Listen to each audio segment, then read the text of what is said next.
What are you guys doing? Get in. Oh, in. Nice. Let's hit it. So, watch this. Wait. You gotta respect it. That was awesome. What's up, guys? Your boy Benny. I'm married. I've had a honeymoon. I know what it looks like when my honeymoon is over, and this is what it looks like when Kamala Harris's honeymoon is over also. Wow. Holy wow. So Kamala Harris has been dropping like a rock in the prediction markets. President Trump has opened up a 7-point gap on Kamala Harris in the betting markets and in the smart money and also in the smart polling. The probability of a Trump victory is now cresting near 60%. A reminder that Donald Trump was 65% to 35% against Joe Biden. And this is exactly where Kamala Harris is heading in the Nate Silver projection. This is electoral college probability that factors in all of the polls and all of the mathematics and algorithms of the electoral college. Quite a sharp drop in Democratic voter enthusiasm this month in the YouGov poll, 70% last month. The honeymoon period is officially over, says pollster Frank Luntz. Republicans, 60%, Democrats, 59%. Now it's officially at parity. And it's not going to look great. This is not going to rebound because Kamala Harris can't speak. She can't talk. She can't do interviews. She can't do anything fun, can't do anything cool. And she's no good on the campaign trail. In fact, when there are no ass-shaking pop stars and rappers twerking on stage to twerk out the vote for Kamala, this is actually what a Kamala Harris campaign event looks like. It's pretty amazing when Democrats are spending 7 figures to pay rappers to get on stage to draw people in. And then, of course, those people just leave as soon as the rappers are done. In Atlanta, this, ladies and gentlemen, is what a Kamala Harris event looks like, because this is what's happening in Kamala Harris's enthusiasm. Oh, boy. Top pollster claims that the honeymoon period is officially over and points out the poll to prove it. Yeah. So what's going to happen next? Well, they're going to get desperate. They can't let you see the truth. So they're going to have to start bussing. I laugh because bussing has been an interesting thing for Kamala Harris, her entire political career, and we'll get into that in just a second. But this is video from New Hampshire of bus after bus after bus taking Kamala Harris supporters. Who knows who they are? We know that they're from Massachusetts. Are they illegal immigrants? Have they been paid a pack of cigarettes and a fried chicken sandwich? Who knows? Nobody knows who these people are on these darkened buses that are being bussed in for a Kamala Harris rally that took place in New Hampshire yesterday. Scoop, says the Trump campaign. The Kamala Harris campaign has told people at the rally that they can't leave because the buses that they use to bus people in are from out of state and not operational for another 30 minutes. The announcement just came over the speakers, and the rally crowd said no. Greeting the Kamala Harris, 27 buses full of Kamala Harris supporters to try and create an event for Kamala was a group of Trump supporters. This is great. Buses full of AstroTurf leaving Kamala's event. There you go. Local news reports that Kamala Harris imported people from Massachusetts and New Hampshire to fill her event in the Granite State. This is what local radio found. So the nominee for the Democrats, Kamala Harris, is in New Hampshire. It kind of became news this week. No details. Northampton, New Hampshire, at a brewery, Northampton. And yet and it's a New Hampshire event. Northampton happens to be in New Hampshire. We're getting listener calls, eyewitness accounts that buses on Route 1 are coming in from Massachusetts, full of Massachusetts people, one would presume, going to the event. Sue Polidor, one of our listeners, witnessing this on Route 1 this morning. Good morning, Sue. Good morning, Jack. I so happened to have an appointment in Hampton, and I was greeted with this lovely event. Lots of yellow buses from a Yankee line.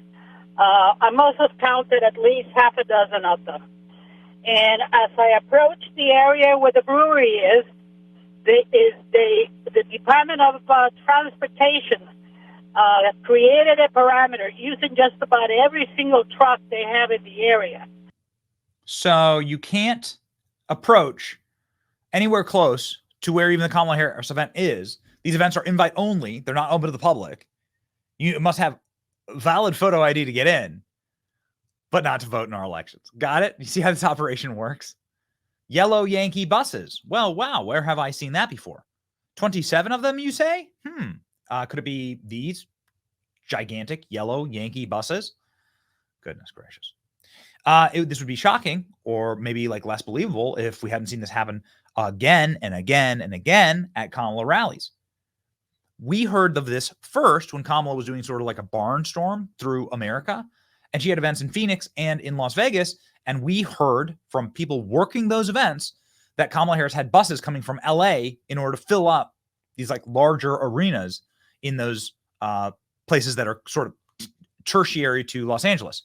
So they were busing people in from LA to these states where, of course, they don't have a right to vote, right? They're not representative of the people who would vote for Kamala Harris in that state. It's just a mirage. The entire thing is fake. Here we go. Once again, Kamala Harris fake. But catch this. It's been since 1992 since a presidential candidate came to Savannah, which was Bill Clinton in the hostess city. Now, at the N-Market Arena itself, lines stretched around the venue, as I was just telling you, and people started getting here as early this morning for the vice president. But for those a little further away from the hostess city, shuttles to the rally contained a lot of excitement.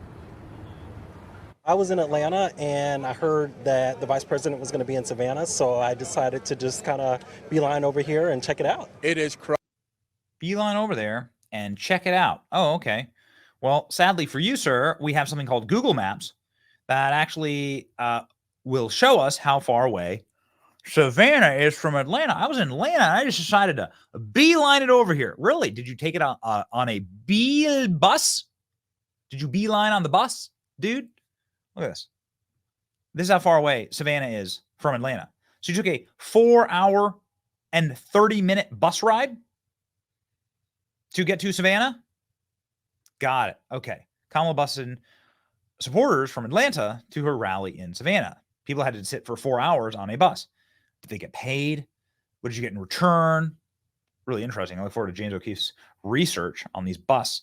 Here it is. Kamala Harris is so popular that she has to bus people in from 4 hours away, right? Confirmed Kamala busing in supporters at rallies. There you go. Kamala Harris buses people in from 4 hours away to get supporters at rallies in Savannah. Here are more images of Kamala Harris rally in Michigan. And of course, you can see something you'll never see at a Trump rally, which you can see massive, massive tour buses that are corporately owned, potentially operated by the state or run by the state. Look at it. Miles of buses. There you go. It's fake. It's fake. It's fake. It's fake. Yeah. You need to bus them in. When you need to bus them in, it's fake. If only there was a guy who called out Kamala Harris called out Kamala Harris and her love of buses in a legendary way over a year ago. President Trump talking about Kamala Harris and how she just makes no sense and how she's obsessed with buses. And not speaking, English, actually. Here's Donald Trump ringing like a bell from a year ago. The dude's always right.